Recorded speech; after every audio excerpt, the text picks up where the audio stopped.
আজকে আন্তর্জাতিক অপরাধ ট্রাইব্যুনালে প্রথমবারের মতো বাংলাদেশের এই যে বিগত সরকারের ক্ষমতাসীন যারা ব্যক্তি ছিলেন, মন্ত্রী পরিষদের সদস্য ছিলেন, আওয়ামী লীগের বিভিন্ন পর্যায়ের নেতা ছিলেন, 14 দলের নেতারা ছিলেন, ক্যাবিনেট পার্লামেন্টের বিভিন্ন পর্যায়ের নেতা ছিলেন, সেক্রেটারি ছিলেন, এমন ব্যক্তিবর্গদের মধ্যে আজকে মোট 13 জনকে আদালতে হাজির করা হয়েছিল।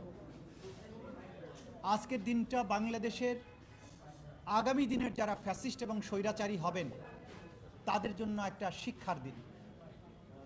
ক্ষমতার দম্ভ এবং মানুষের স্বাধীনতার আকাঙ্ক্ষাকে দমন করার জন্য অপরাধের মাধ্যমে, হত্যাকাণ্ডের মাধ্যমে, নিপীড়নের মাধ্যমে একটা জাতির আকাঙ্ক্ষাকে দমন করে গণহত্যা চালিয়ে মানবতা বিরোধী অপরাধ করে ক্ষমতায় যে চিরদিন থাকা যায় না এবং বিচারের মুখোমুখি হতে হয়, আজকের দিনে এই আদালতের দৃশ্য দেখে ভবিষ্যতে বাংলাদেশের যারা স্বৈরাচারী হওয়ার স্বপ্ন দেখেন তারা যদি শিক্ষা গ্রহণ করেন সেটা আজকের দিনের জন্য একটা বড় লেসন হবে বলে আমরা মনে করি।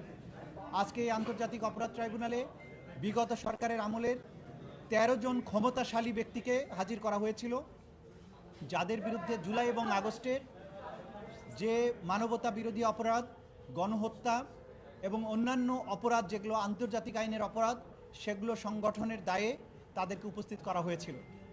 আজকে আদালতে আমরা এই অপরাধ সংগঠনের পেছনের যে পটভূমি আছে সেটা ব্যাখ্যা করেছি কিভাবে 2009 সাল থেকে ক্রমান্বয়ে একটা রাষ্ট্রযন্ত্রকে ক্রমান্বয়ে ব্যবহারের মাধ্যমে সমস্ত রাষ্ট্রীয় প্রতিষ্ঠানগুলোকে রাজনীতিকরণ, দলীয়করণ, পারিবারিকীকরণের মাধ্যমে একটা নিপীড়ক সংস্থায় পরিণত করেছিল। একটা ডেমোক্রেটিক রিপাবলিক, সেইটাকে কিভাবে একটা নিপীড়ক এবং ফ্যাসিবাদী নিপীড়নকারী সরকারে পরিণত করা হয়েছে, এই স্টোরি পটভূমি আমরা তুলে ধরেছি।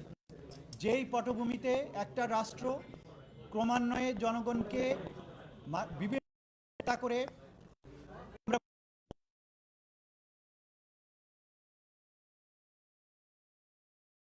প্রতিবাদ স্তব্ধ করা হয়েছে।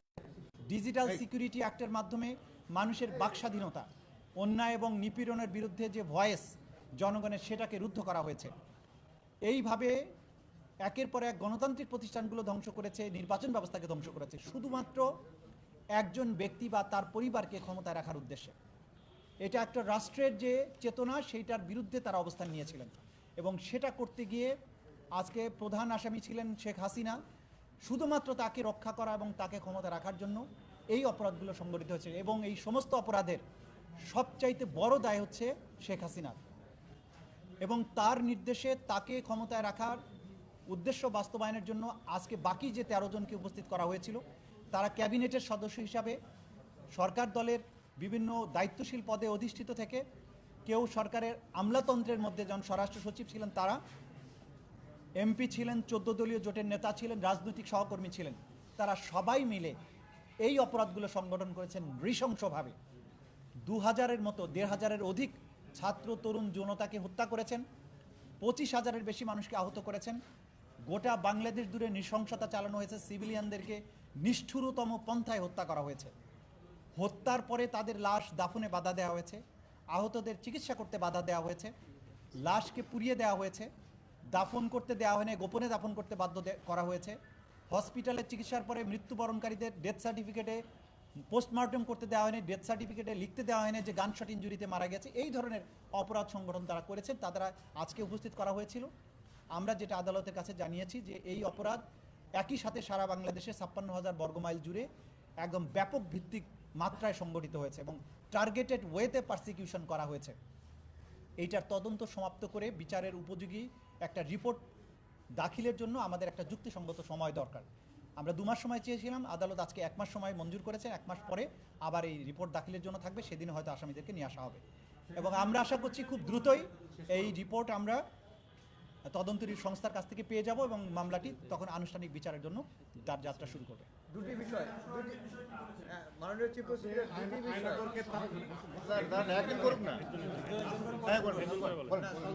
আয়নাগরকে আপনি এই যে নাসির ভাইয়ের সাথে তুলনা করছেন, এই বিষয়টা হ্যাঁ, আমরা বলেছি আমরা এই পটভূমিতে যে এইখানে মানবতা বিরোধী অপরাধ শুধু যে জুলাই আগস্টে হয়েছে তা কিন্তু নয়।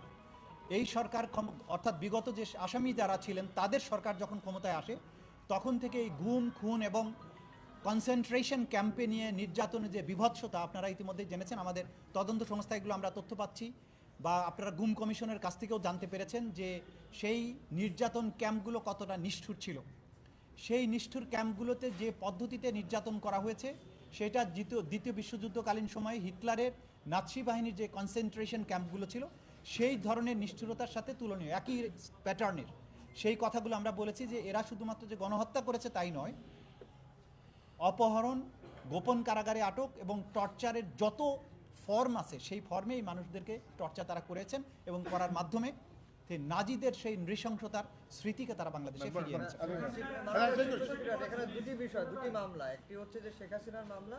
শেখ হাসিনার মামলায় আদালত জানতে চেয়েছেন যে শেখ হাসিনা কোথায়, তখন আপনারা কি বলেছেন? তাকে ফিরিয়ে আনার প্রক্রিয়া কি বলেছেন? এই 13 জনের বিষয়ে বলেছেন যে তাদের ইনভলভমেন্টটা কি, তখন আপনি বলেছেন যে সুপ্রিয়র কমান্ড রেসপন্সিবিলিটির মধ্যে পড়ে কিনা, তখন আপনি কি বলেছেন? এই দুটো প্রশ্ন আলাদা। প্রথম কথা হচ্ছে আমাদের যে আইন শৃঙ্খলা রক্ষাকারী বাহিনীর রিপোর্ট যেটা দাখিল করেছেন 1 নম্বর মামলায়, যে একমাত্র আসামি শেখ হাসিনা, তার ব্যাপারে রিপোর্ট এসেছে তিনি দেশের বাইরে পালিয়ে আছেন, ভারতে অবস্থান করছেন। সেজন্য আমাদের পক্ষ থেকে আমরা ফরমাল রিকোয়েস্ট পাঠিয়েছি ইন্টারপোলের কাছে রেড নোটিশের মাধ্যমে যে তাকে পেলে যেন গ্রেপ্তার করা হয়। পরবর্তী পদক্ষেপ বাংলাদেশ সরকার ইতিমধ্যে বলেছেন যে এর বাইরেও পদক্ষেপ আছে, যেহেতু তার বিরুদ্ধে মানবতা বিরোধী অপরাধ সংগঠনের অভিযোগ আছে এবং তার বিরুদ্ধে গ্রেপ্তারি পরোয়ানা জারি আছে। তাকে ভারতের সাথে সম্পাদিত যে অপরাধীর বহিঃসমর্পণ চুক্তি সেটার মূলে তাকে ফেরত চাওয়ার জন্য বাংলাদেশ গভর্নমেন্ট চিন্তা করছেন বলে গতকালকে প্রধান উপদেষ্টা তার বক্তব্যে বলেছেন। সুতরাং সেই প্রক্রিয়াতেও বাংলাদেশ যাচ্ছে, এটা আমরা আদালতের কাছে জানিয়েছি। আপনার দ্বিতীয় প্রশ্ন ছিল যে যারা এখানে আজকে উপস্থিত হয়েছেন যে 13 জন, তাদের বিরুদ্ধে সুপিরিয়র রেসপন্সিবিলিটি ছাড়া কোনো অভিযোগ আছে কিনা? হ্যাঁ, মোটা দাগে তারা প্রত্যেকেই সুপিরিয়র কমান্ড রেসপন্সিবিলিটির দায়ে অভিযুক্ত, কারণ তারা নির্দেশ দিয়েছেন, পরিকল্পনার সাথে সম্পৃক্ত ছিলেন, সরাসরিও জড়িত ছিলেন, কমপ্লিসিট করেছেন। স্বরাষ্ট্র সচিব, স্বরাষ্ট্রমন্ত্রী তারা সরাসরি সম্পৃক্ত ছিলেন নির্দেশনা দেয়াতে। এবং আন্তর্জাতিক আইনে আপনারা জানেন যে অপরাধ সংগঠনের প্ররোচনা দেয়া, প্ল্যানিংয়ের সাথে থাকা, অপরাধ প্রিভেন্ট করতে শক্তি থাকা সত্ত্বেও প্রিভেন্ট না করা, যারা পারপিট্রেট করেছে তাদেরকে শাস্তি দেওয়ার ক্ষমতা থাকা সত্ত্বেও শাস্তি না দেয়া, প্রিভেন্ট করার চেষ্টা না করা, এই সবগুলোই আন্তর্জাতিক অপরাধ ট্রাইব্যুনাল আইন 1973-এর অধীনে আইনে অপরাধ। এই অপরাধের দায় এই প্রত্যেক আসামির উপরে আছে, সেটা আমরা আদালতকে জানিয়েছি। আরেকটি বিষয়, আজকে ডিফেন্স কোনো লয়ার ছিল কিনা? একজন দাঁড়িয়েছিলেন, তাকে নিয়েও আপনি একটা বলেছেন, তিনি ফিরে এসেছেন, ব্যাক করেছেন। আচ্ছা, ডিফেন্সের পক্ষে বেশ কয়েকজন আইনজীবী তাদের ওকালতনামা দাখিল করেছেন, কিন্তু তাদের পক্ষ থেকে শুধু একজনের জন্য একটা পিটিশন ছিল। সেই পিটিশনটি ছিল অভিযোগের কপি সরবরাহ করা সংক্রান্ত, কিন্তু সেই পিটিশনটি যথানিয়মে দাখিল করা হয়নি। সুতরাং এই পিটিশন হিসেবে সেটা গণ্য হয়নি। এটা যদি ভবিষ্যতে উনি করেন সেটার ব্যাপারে আদালত যথাযথ আদেশ দেবেন। অন্য যারা ওকালতনামা দাখিল করেছেন বিভিন্ন ডিফেন্স সাইডে, তারা কোনো পিটিশন দাখিল করেননি, কোনো বক্তব্য রাখেননি, তারা শুধু অনুরোধ জানিয়েছিলেন আসামিদের সাথে কথা বলার জন্য।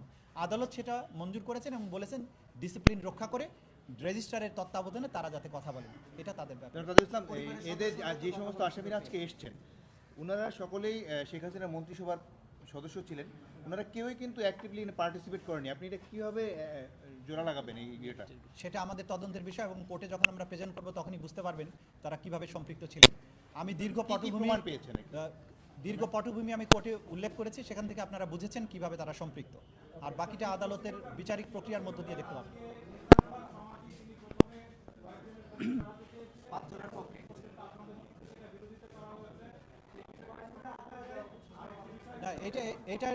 এটার ব্যাপারে আমরা জবাব দিতে চাই না, এটা কোর্টের মধ্যে বলেছি। আপনারা জানেন যে উনি তো নিজের থেকেই নিজেকে প্রত্যাহার করেছেন।